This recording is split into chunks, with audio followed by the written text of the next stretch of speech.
Maybe. And people are saying on Rumble there's no audio and no audio on YouTube as Okay. well. All right. Let me see what I can do here. Wait up. Okay. Eddie. Is that helping?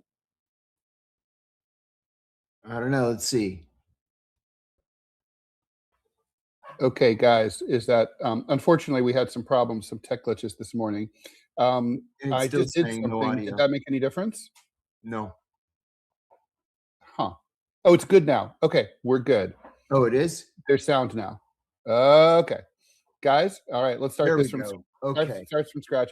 My apologies. So anyway, this is why we keep saying that we need Robbie. Robbie West is our producer. So I'm manning the board today. But anyway, welcome everybody. You didn't hear what I had to say. This is DeProgram with Ted Rall and John Kiriakou for Tuesday, February 24th. And John and I said, great greetings to each other. So now we can just get to the show. So John, what does it say that I didn't think when I was compiling the rundown this morning that the State of the Union address tonight would not be a top story? Is not a top story. What does that say? It says that people have finally gotten used to Donald Trump. And let me add something. I did a short spot on Fox News last night, and Kevin McCarthy, the former Speaker of the House, was on right before me. And the interviewer asked him, it was the Jesse Waters show, asked him a similar question. Like, what do you expect with the State of the Union address tomorrow, and why is it not a bigger deal? And he said, I expect the State of the Union to be the longest State of the Union address in American history, is what he said. That doesn't sound pleasant. No, and that tells me that it's just going to be kind of a Donald Trump, self-love fest, and that he doesn't really care, what people say or how people react or anything. He just doesn't care. I don't expect any big revelations. I don't expect any news. He's going to honor the men's Olympic hockey team. We beat Canada for the gold yesterday. The women's hockey team had a delay in their departure from Italy, so they're not going to be there. And he's going to have, this guy and that guy, and this thing that Ronald Reagan started by honoring people who are in the crowd. Yes. But I don't think we should expect anything substantive. He'll probably take a couple of pot shots at Iran, which would surprise no one. But I don't expect anything substantive. Yeah, I mean, I find that a little bit depressing. But I mean, it's like it doesn't. I mean, well, I'll just say, to me, the State of the Union address has always been a disappointment. It's one of those things that there's a lot of anticipation for, like inaugural addresses, and it usually fails to deliver. So this is not specific to the current president. Right. He doesn't take it very seriously. Maybe he's right. Maybe it's not to be taken seriously. It's become a total clown show with, like, it's all about the guests. It's like, who can we troll each other with our guests? So that's really what it comes down to. I think the emphasis is going to be this new thing, right? These angel families that I'd never heard of. I never heard that term until yesterday. Right, angel families. It's like when they revived recently the Gold Star families. Yeah. I mean, Gold Star families, that was a thing in World War II, but that wasn't after that. And then suddenly, it's like, oh, well, obviously. So angel families are the families. This is kind of repugnant, really. It's families of people who were murdered by illegal immigrants. Right. As if there's such a massive category. Yeah. Right. Yeah. It's this gigantic community. Hundreds of thousands of Americans killed by illegal immigrants. I mean, look, one's too many, but still, it's so racist. It's so foul. Is. It's terrible. It's so foul. All right. So should we just get into please like, follow, and share the show as always. And for those who are just joining in when the audio was out, Robbie West is out today, so I'm running the board, and it won't be nearly as smooth. And I apologize in advance for that, because I've got to run the board and try to John and I both have to keep track of the comments and your questions, but we do love your questions. So please, keep them coming, and we'll get to them. We always try to get to all of them. Yeah. Okay. Should we talk about? Should we talk about Iran, or we also have a story out of Afghanistan and the Afghanistan and a strange France story too. Yeah. Yes to all of it, and whatever you'd like to start with. Maybe we'll save Iran. Let people join in. It's only 5 minutes into the show. Charles Kushner, right? We were just talking. So Charles Kushner, Jared's dad, he former real estate guy from New Jersey, spent some time in jail. We won't get into that. But anyway, he's the U.S. ambassador to France. What a great job, right? The best.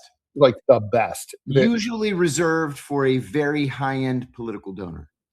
Right. So he decided to make some intemperate remarks about the killing of Quentin Desranques, who's the right winger who was beaten to death apparently by some left winger goons. He was himself a right winger goon. Not that this justifies what happened, but anyway, France is trying to prevent itself from exploding in the streets into spasms of urban violence between far left and far right groups. And while this is all going on, Kushner decided to weigh in and say, "Oh, we're deeply concerned." Blah blah blah. The French government issued a statement yesterday asking him to butt out and please, mind your business. This is an internal affair of the French Republic. We're not interested. We have no lessons to learn from you. They declaimed Kushner, the United States, as part of basically a vast right-wing conspiracy, the international reactionary, I think is what they said, the movement, the international reactionary movement. Pretty harsh words. After that, Kushner was summoned to the Élysée Palace, where basically he was going to be told formally by the French why they're upset, and to convey that to the State Department. He didn't show up. This is the second time he's ghosted his French contacts there. And let me add something. Listen, I spent years as the junior guy in those meetings, right?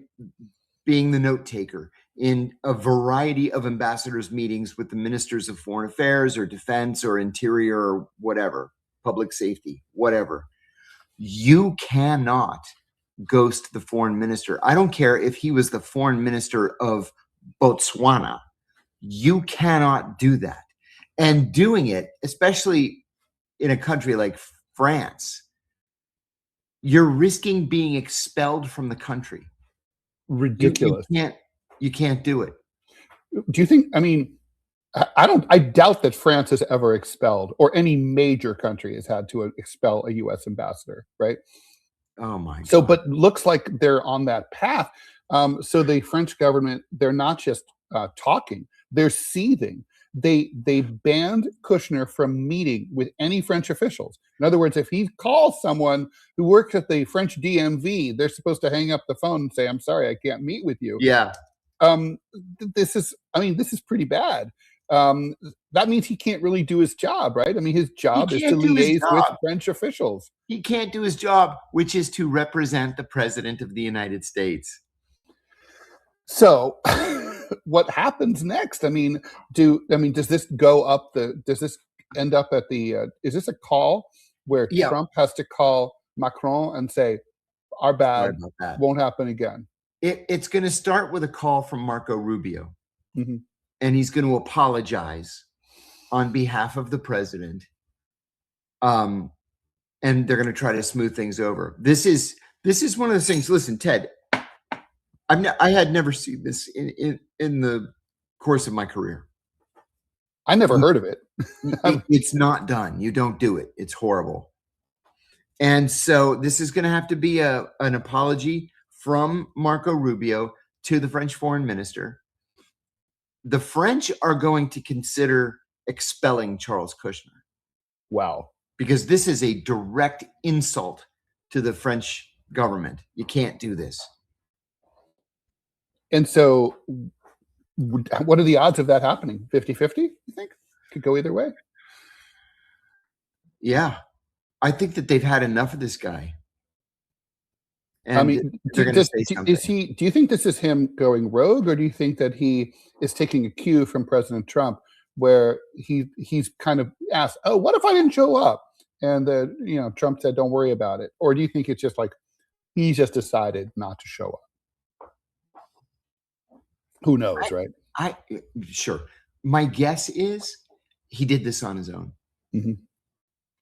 See, this is the shocking thing to me, is these guys think that they can just do things like this with impunity.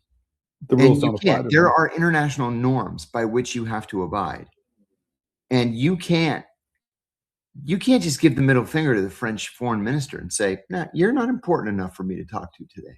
I'm not doing this." Right. It's literally nuts. The reason he's there. Yeah, exactly.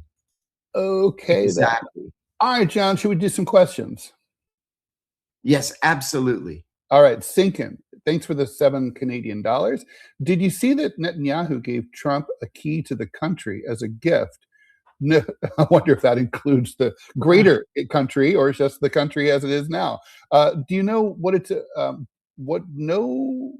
knowing what you know about the Mossad, do you think the key is bugged? Yes, and it's very heavy because it's packed with batteries. $5. Much love for Robbie and his wife Kizzy, currently about to go into surgery. By the way, the prognosis is good, guys. So, yeah. And okay. Her attitude is very good. Her spirits are high. Thanks very much for the donation, DBG. Hi, guys. Why do you think those who are anti-West shy away from criticizing China, and those who are pro-West are not able to criticize Israel or the U.S.? An example of this being Jeffrey Sachs loves to point out the U.S., but is silent on zero COVID policy deaths or Uyghurs. That's a good question. It's a fair question, for sure. I will say, and I know that you've had exactly the same experience that I have. We both worked for Russian media, and we both criticized Russia, both of us. If you don't have your independence, my God, you don't have anything. But this is an important point that our viewer is making. As Americans, we should feel free to criticize anybody with whom we disagree. We're Americans, for God's sake. Yeah. And Brian Becker and I had a couple of debates about the Uyghurs. Mm-hmm. He always believed that the whole Uyghur thing was completely made up. Oh, it's not. It's not. No, I've been there. I've seen it. Mm-hmm. I mean, I watched an execution in Kashur, which is also known as Kashgar. I've been to Kashgar. They literally this was at the height of what's called the East Turkestan independence movement, when they were blowing up like Chinese post offices and buses like they were going out of style. This was, I believe, I want to say 1999. Mm-hmm. And there's an old city, which is the traditional old Silk Road city of Kashgar. It's, by the way, now probably all gone because the Chinese the Han Chinese were carrying it all down. In fairness to the Han Chinese, these places were squalid, no running water, no plumbing, foul. But on the other hand, really insanely charming and World Heritage site. Yes. Should have been restored and turned into tourist hotels. People would have loved it. They're so cool. But anyway, at one point, I didn't know what was going on. They brought in a flatbed truck with loudspeakers, and these poor fucking guys who were allegedly ETIM guys, and they announced something. I don't know. I don't understand Mandarin, but it was clear the people were horrified on the streets, and they fucking shot the dude right on the fucking street on the back of the truck.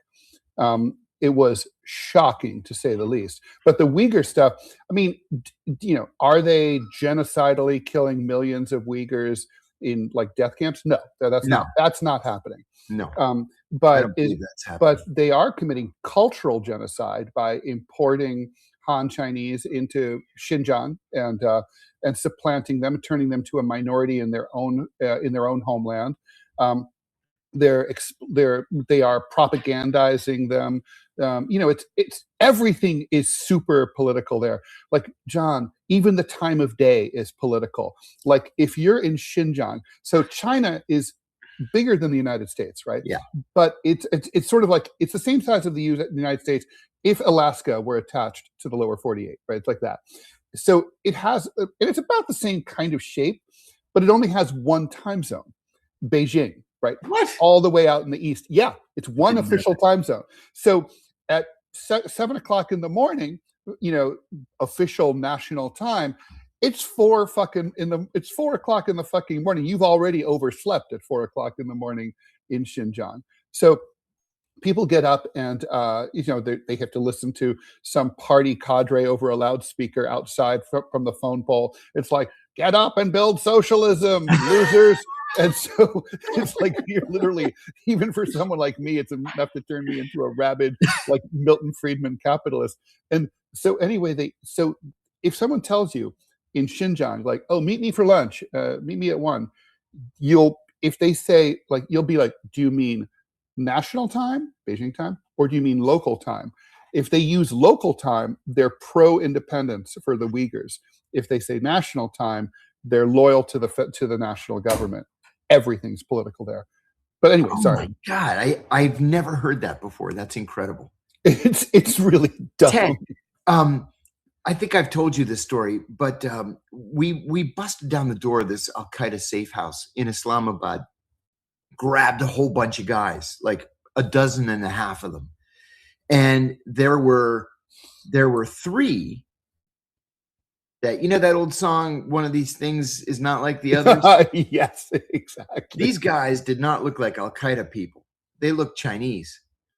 And so we brought them in for interrogation. I started speaking to them in Arabic, and they just had these blank looks on their faces. They didn't understand a word I said. So we had 6 other languages in our little group of guys. And so we threw all these languages at them, and they're just staring at us. And finally I said, I wonder if these guys are Chinese. Like, maybe they're Uyghurs. They look like they could be Chinese. They look like they could be Tajik or maybe Uzbek even. So we had one guy, Tim, who spoke Chinese. So he came up and spoke to them in Chinese, and they just lit up, and they responded in Chinese. And he said, they're Uyghurs. I said, what the heck were they doing in Al Qaeda safe house? Oh, it turned out things were so bad in China for them that they went to Afghanistan looking for work. And they ran into somebody up north, and this Afghan guy told them, oh, you should go to Tora Bora. I heard there's work there. So they go to Tora Bora. They have no idea that 9/11 has taken place. We start bombing the shit out of Tora Bora. And these Arabs say, come with us. We're going to run. We're running from the Americans. They cross the border into Pakistan. They go in this safe house. We bust down the door. We grab them. They had never heard of 9/11. They had never heard of Osama bin Laden. They were looking for construction work in fucking Tora Bora, Afghanistan in October of 2001. Things are very bad for them. Yeah, no doubt. I mean, that said, it's also true that between 96 and 2001, the Taliban did allow the Uyghurs who were part of the East Turkestan independence movement to come to come to Afghanistan and train in their camps.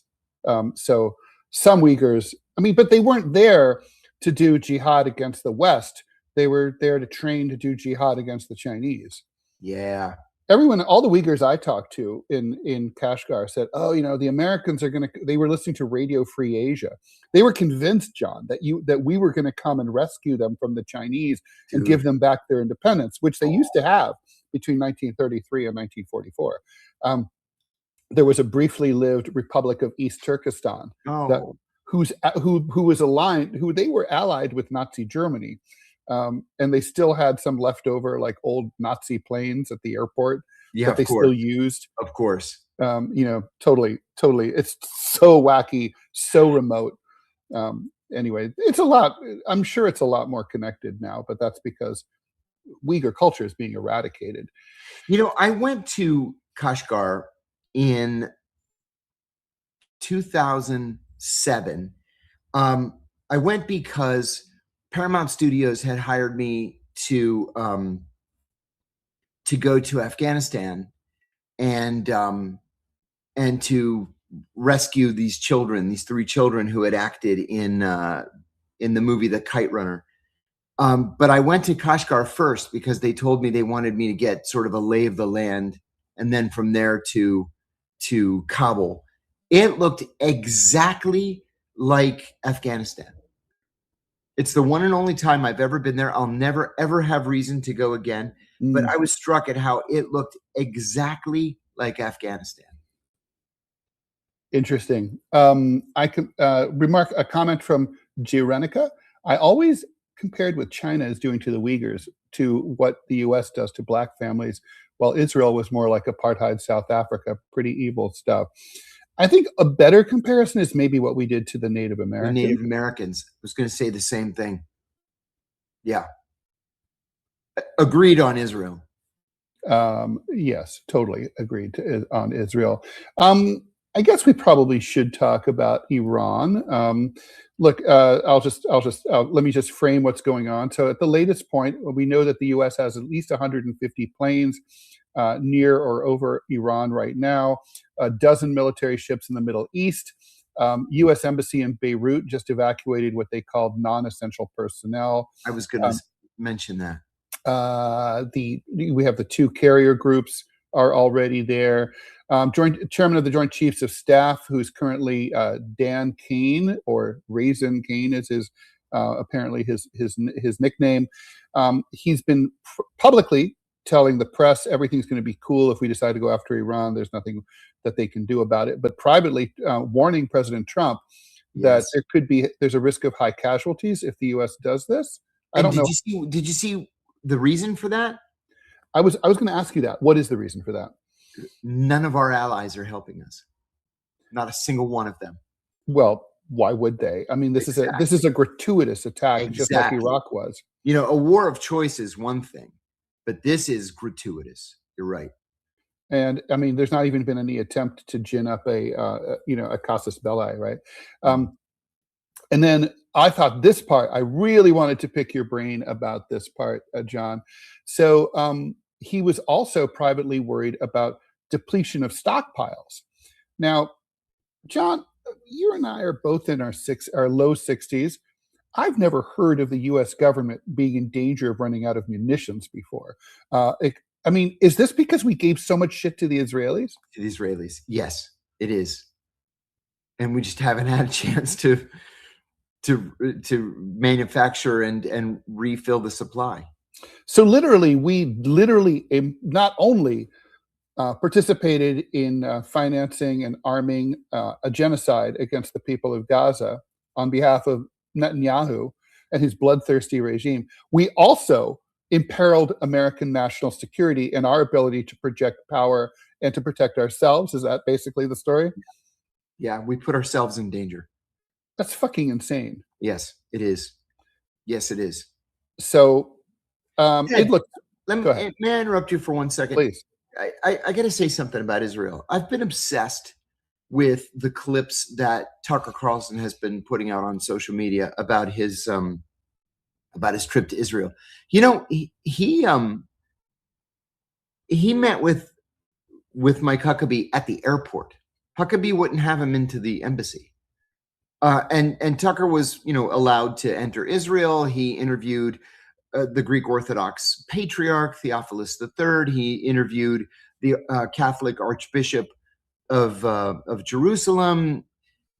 Huckabee would not have him in the embassy. Huckabee had the traitor Jonathan Pollard into the embassy, but not Tucker. And then, as they were leaving Israel, the Israelis grabbed 2 of Tucker's producers, a man and a woman. The woman they let go. The man, they were asking him things like, who did you meet with? What did they say? What questions did you ask? Let me see your phone. I want to download your phone. Who do you talk to on a daily basis? What's Tucker's position on XYZ? And the guy wouldn't answer any of the questions. So the Israelis came out and told Tucker, just get on your plane and go. We'll put him on the plane when we're done with him. And Tucker's like, absolutely not. You're not kidnapping my producer. And this kid is like 24 years old, 25 years old, panicked. The Israelis were intimidating. And Tucker refused to leave. And finally, they kicked him out and kicked him loose and said, okay, the kid's free to go.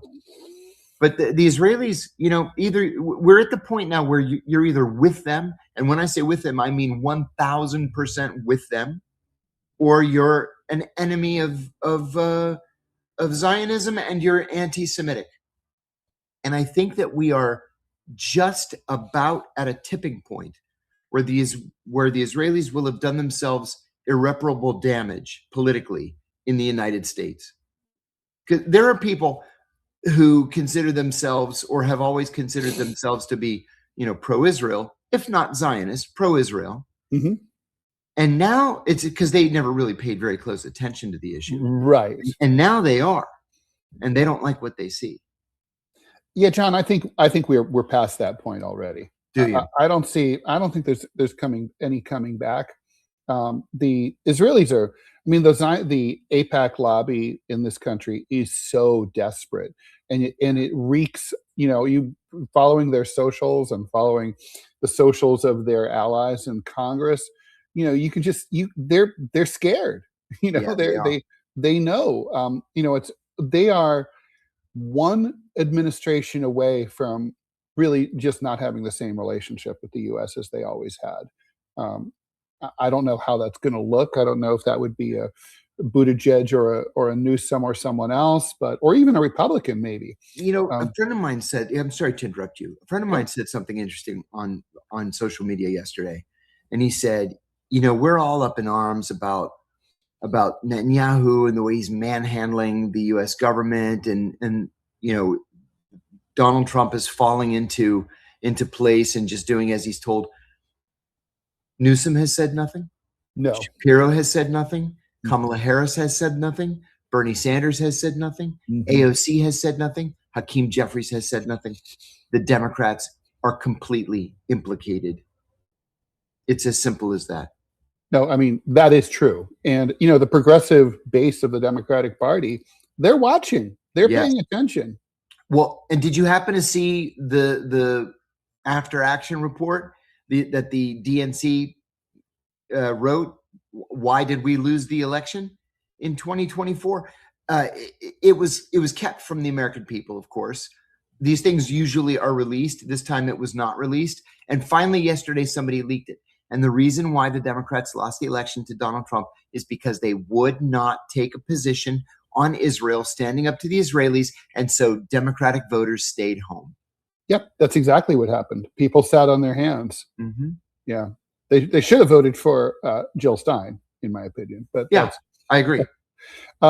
Ray Hepburn, thanks for the £10. Random question: during the 2014 referendum on Scottish independence, which, by the way, I can't believe didn't pass like 90%. We were just talking about that a couple of weeks ago. We were. What would be the CIA's position on that, John? And would they attempt to influence it? No, something like that they wouldn't attempt to influence, because they're going to have really, really good relations with the Scots, just like they have really, really good relations with the Brits. That wouldn't be an issue. So I think that's 200 yen, maybe. No, it's got to be more than that. I think it's 201.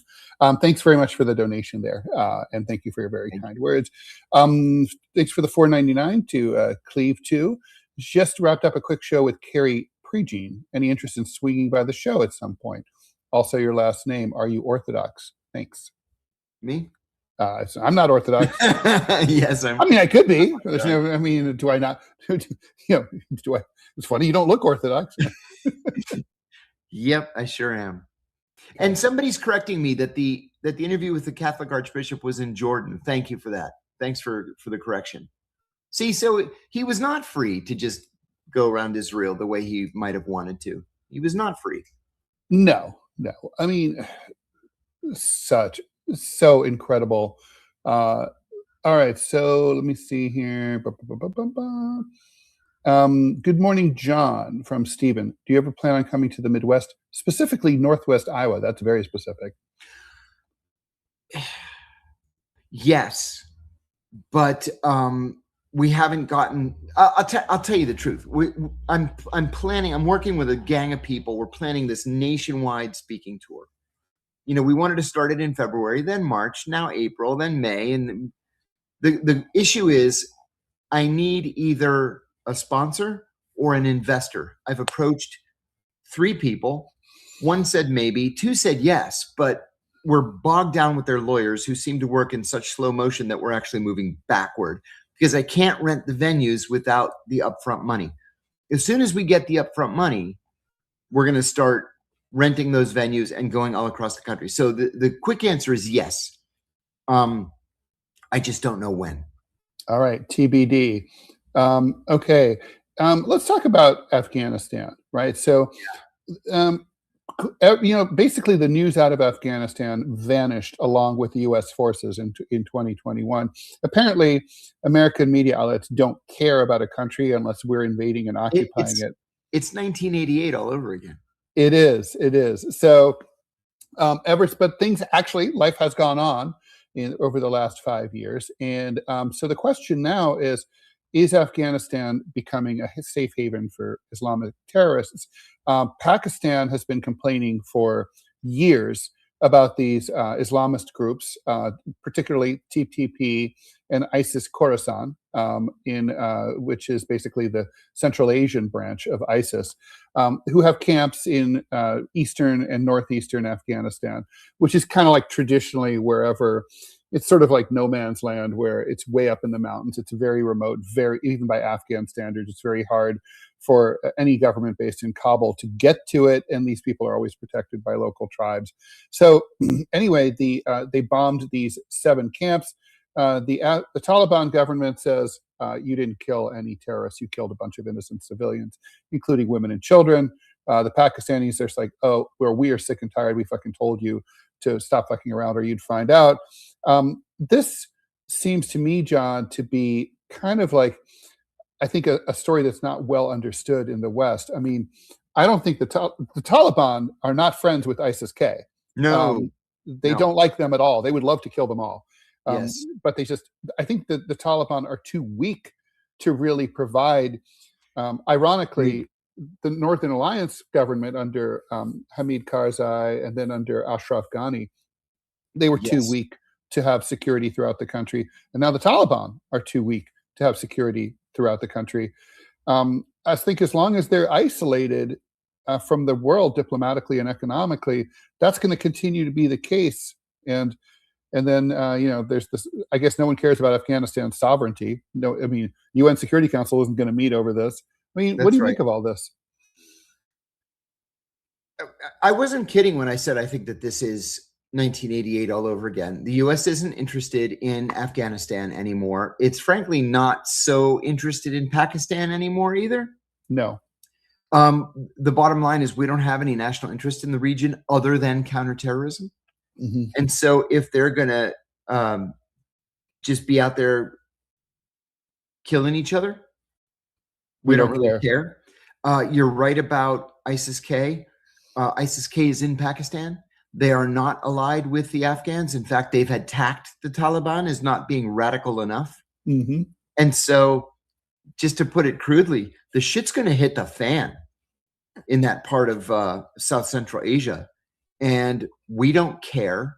And a whole lot of people are going to be killed. Mark my words, too.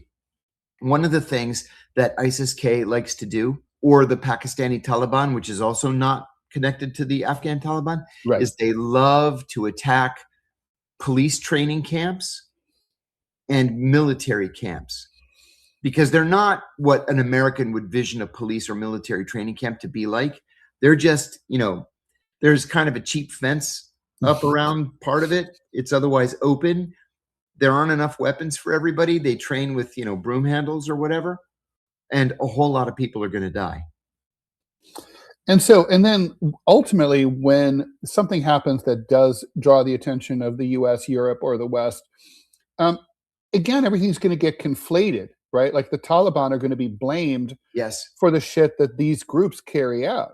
Yes. Even though they are themselves opposed to it and enemies of these people. Yes, that's right. Yeah.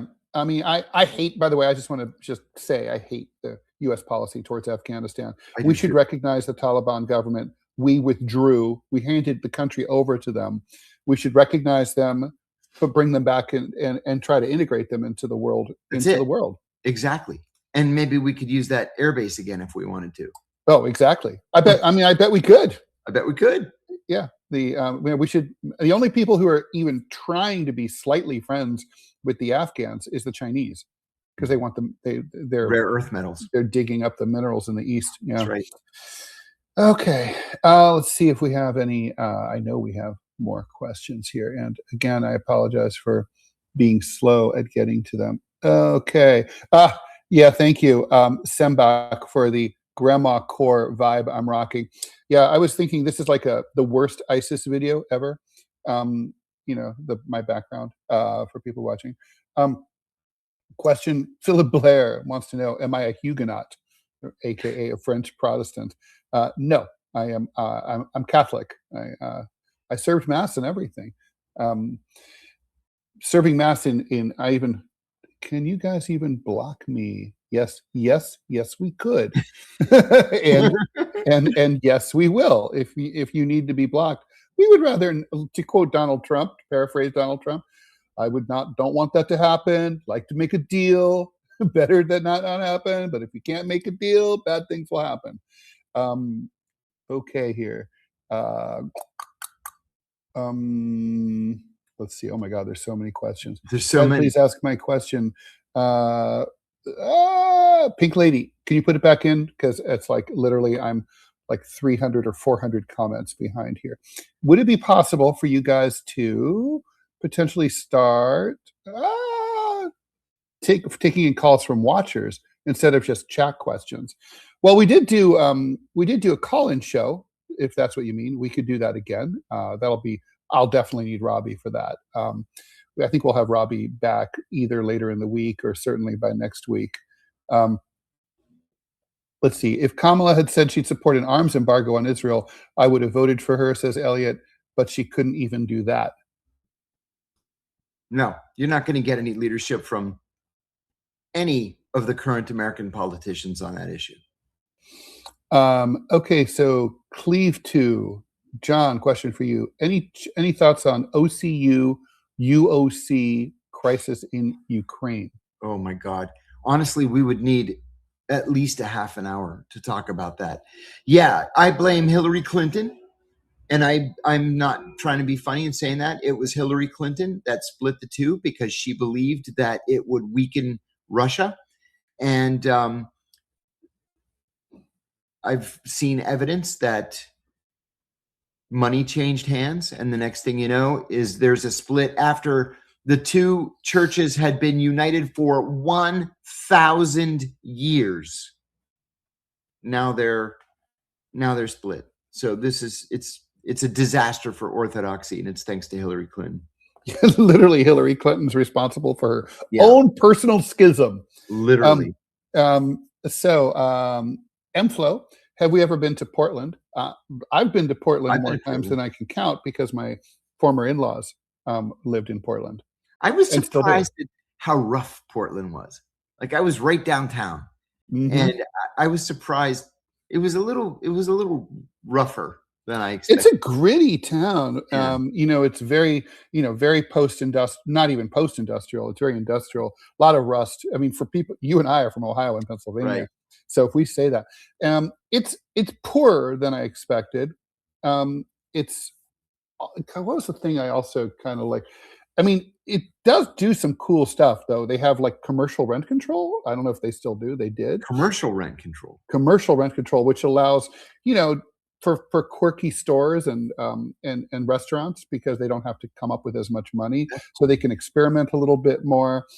They also have this green belt thing where they control urban sprawl by like sort of you can't build beyond this point. There's a lot to like about Portland. One thing that I did not know is it has an incredible recent history of race riots against Black people. Like, what? Back in like the 1920s, like Black people or teens, maybe it was, but Black people were basically run out of town by like mobs of racist whites. And it's like still the demographics are still affected by that. I was shocked when I learned this. You know, I just learned something about Tulsa, Oklahoma the other day that I never knew. I mean, I know about the whole race riot and stuff. There was a group in the first wave of Greek immigration was 1890 to 1920. And a whole bunch of Greeks moved to Tulsa and were hired as scabs during a major strike there. And so the Greek community so took to Tulsa that they built not just a church, they built a cathedral in the center of Tulsa. And then there was a move against the Greeks, and they burned the church to the ground. They burned all the Greek stores to the ground. At the end of it, they had gone from something like, 1,600 Greeks to like 4 families, and everybody else had fled. And it was another 50 years before Greeks started moving to Tulsa again. And now the community is just minuscule. Yeah, the idea now of like Greek Americans being controversial is bizarre. It's crazy. I mean, it's like who even knows? Might be a dumb question. There are no dumb questions. There are only dumb people. Is there a purpose to the FBI opening an office here in New Zealand last year? Not many people were happy about it.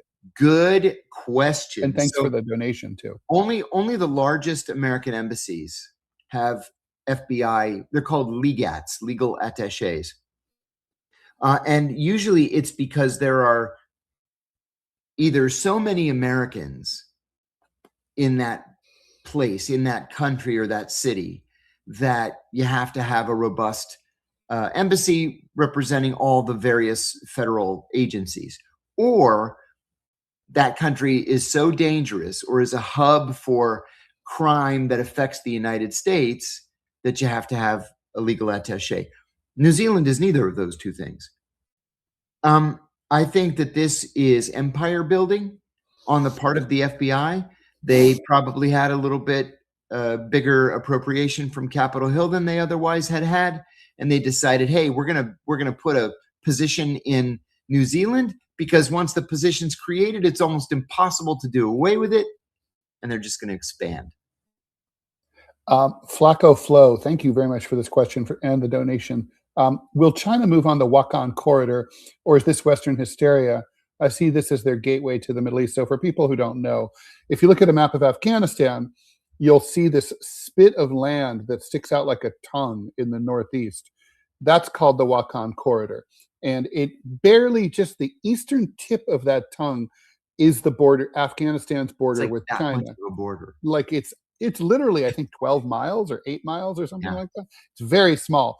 Interestingly, though, the Wakhan corridor is the least developed, this is saying a lot, the least developed part of Afghanistan. And it's insanely remote. This is where, when the Northern Alliance was in exile during the Civil War in the late 90s, this is where their headquarters was, right? They had to, it's way up in the mountains. There's no road that even like pretends to be paved up there. It's very remote. Honestly, I can't imagine the Chinese having any interest in that godforsaken, desolate piece of shit. There's literally in the world. Nothing there. Nothing. Yeah, and there's hardly any people. And it's forbidding geographically. Well, there's parts of it that like that no human being is known to have ever traversed. I mean, it's literally. I've flown over it in a military helicopter, and I couldn't believe how remote it was. It's like, there'd be no reason. That was so people who are like wondering why does this exist? It's because Afghanistan was created as a buffer state by the great powers to basically keep British India separated from Iran, separated from Russia. It's an in-between country, right? Like nothing personal, it's just passing through. And that little section is meant to separate like the Tsarist Russia from the British Raj. It's a very strange piece of geography. But I love the Wakhan corridor. I'm so glad someone brought it up. I wonder how that was, like, when the maps were first drawn, like, how did Afghanistan end up with that? I wonder. Oh, well, no, it's because they literally they had a conference during the Great Game, right, between the Russians and the English, right. And they were like, okay, so Afghanistan's not a real country, right? No, it's completely made up by the British. Yeah, I mean, it's totally made up. I mean, the truth is there's really 7 major ethnic groups, all divided like a pie. Like, it's kind of like the Uzbeks live near the Uzbek border, the Turkmen live near the Turkmen border, and so on. It's a bullshit country, and like that little strip is just like, it's a DMZ, is what it really is. Yeah, it's a DMZ. That's a good way to say it. So, John, let's take another question. Would we, thanks again for the donation from MFlow, would we do a Q&A talk for Portland State University? That's a great idea. I would. That's a great idea. Yes, absolutely. I have been to Portland State University and would happily come back. So, no, I actually like visiting Portland a lot. And if for no other reason, John, it's got the best bookstore in the United States. Excellent. Powell's. Better than the Strand. I think it's better than the Strand. And the Strand is great. I love the Strand. But yeah, definitely have to hand it to Powell's. The reason I like Powell's better is because it mixes all the new and the used books together. So like if you're, let's say, if you're cheap like me, I'd rather get the used copy, but if there is no used copy and I still really want the book, there is the new copy as an option. Although as an author, we should only really be buying new books because that's what puts money in the pockets of authors. Yeah, that's right.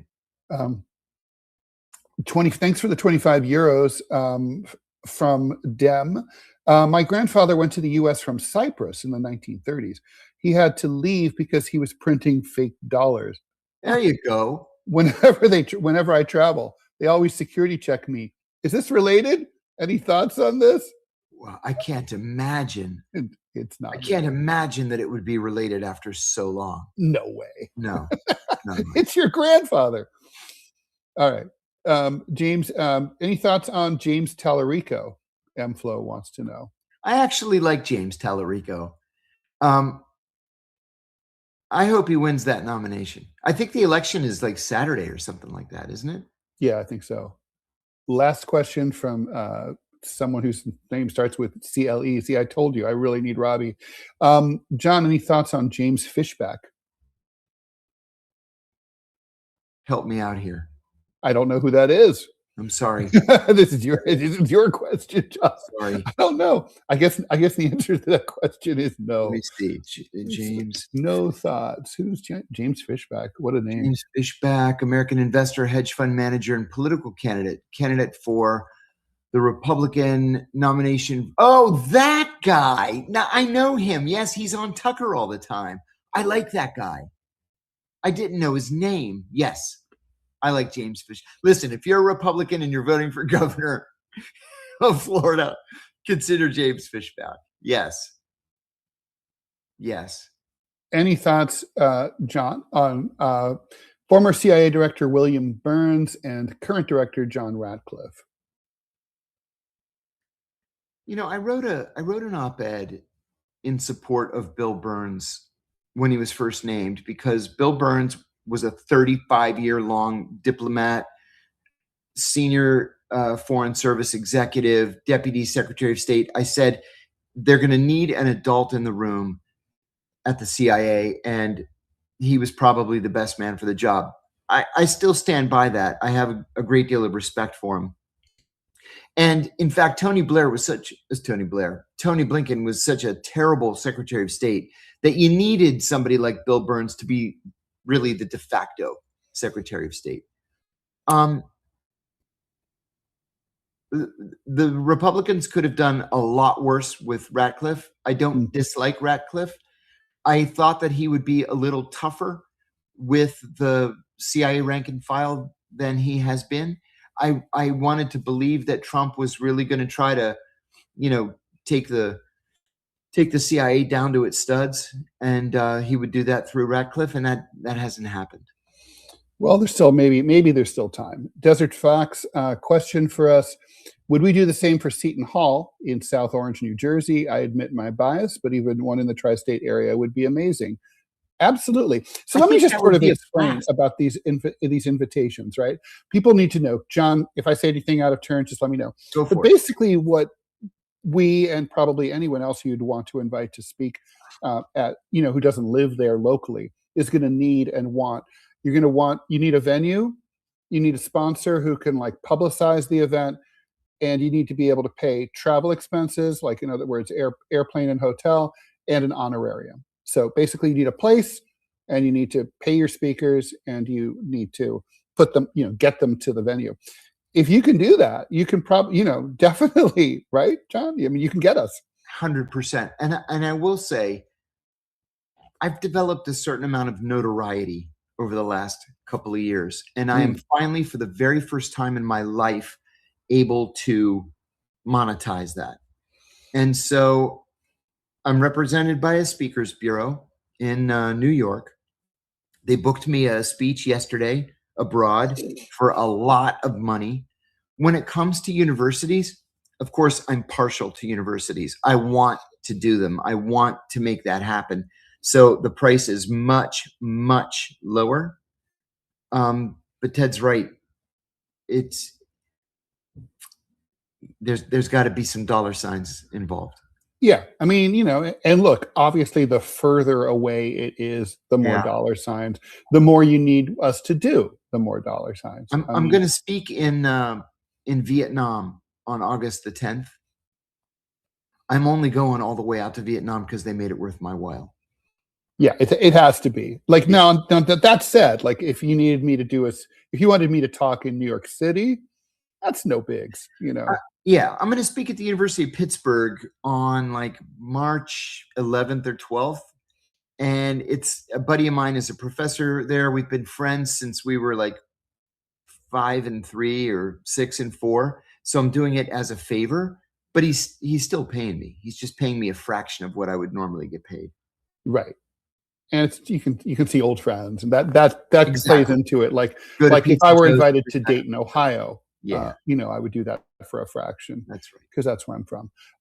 Okay, so any Fairs Aloof, thanks for the $5. Any thoughts on the massive U.S. embassy in Lebanon? For us Lebanese, it feels like a CIA base rather than an embassy. Is this related to Hezbollah, Iran?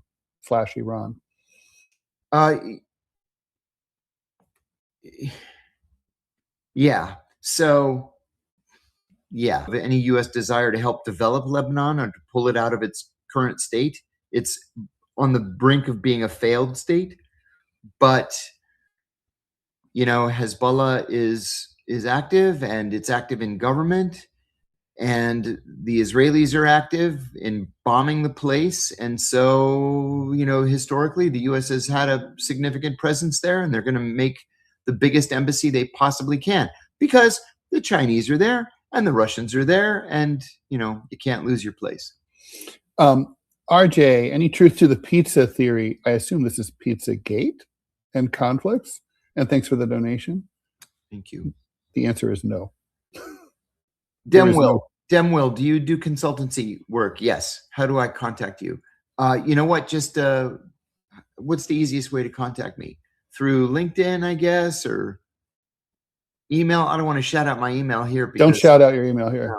But LinkedIn's probably the best. Just tell me that you're Demwill in the message. Supra. Hey, John, how did MK Ultra and hypnosis contribute to torture tactics? That's a good question. That's a good question. The CIA is going to lie to you and say that they didn't learn anything from MK Ultra, just like the Nazis would lie to you and say they didn't learn anything from Dr. Mengele. So yeah, they learned a lot, and even though they destroyed most of the documents, by some accounts 85% of the documents, they learned a lot, and they used it in future planning. Yes. Some people are saying that they're getting sound glitches. Other people say no. I apologize for that if that's happening. On this end, we only have a few minutes left, so there's probably not enough time to fix it. I'll be back home tomorrow, so things should be normal. I think, and Robbie will, I'm sure, be out tomorrow. I hope he is. He should be taking care of his family. Okay, sound. I closed YouTube. Okay, so for some people are saying that, of course, they can't hear me say this, so I'm not going to bother to do this. Okay, John, any chance of meeting you here in Saigon when you come to Vietnam? Why not? Okay, good answer. My brother-in-law is so excited that I'm going to be there that he's going to go with me. Wow. So we'll have coffee. We'll get together for coffee or something. I like it. I like it. John, last week you said that you talked to someone who, in a position to know, to saying that the attack on Iran, I mean, I think it's definitely more likely than not to happen, right? I mean, I think at this point we're at, war fever is at a high pitch. Today is like kind of like roughly ish when we were thinking it might happen. Yes. Do you think you think it could be like so? Do you think Trump is so theatrical that he might announce, like, sort of Greg Stilson, like, at the speech tonight, the missiles are flying, hallelujah, hallelujah? God, I just rewatched that movie not 3 weeks ago. The Dead Zone. The Dead Zone. The book was even better than the movie. The movie's great, though. The movie's great. One of Christopher Walken's best performances. Which proves that he can do anything. Yeah. Comedy, drama, he can do anything. Lead actor, supporting actor, makes no difference. True. Sure, it's possible. But somebody said something to me yesterday that kind of bothered me. And they said, you got your information from somebody in the White House. And I said, yes. Maybe the White House was using you, knowing that you would say something publicly, just to see what the public reaction to it would be. Maybe. And I said, yeah, I could have been used. Sure. I mean, yeah, there's no way to know that. By all the most recent accounts, Trump is going to wait for the next round of talks on Saturday. The likelihood is that he'll say the talks failed, the Iranians won't concede, and then we hit them on the weekend.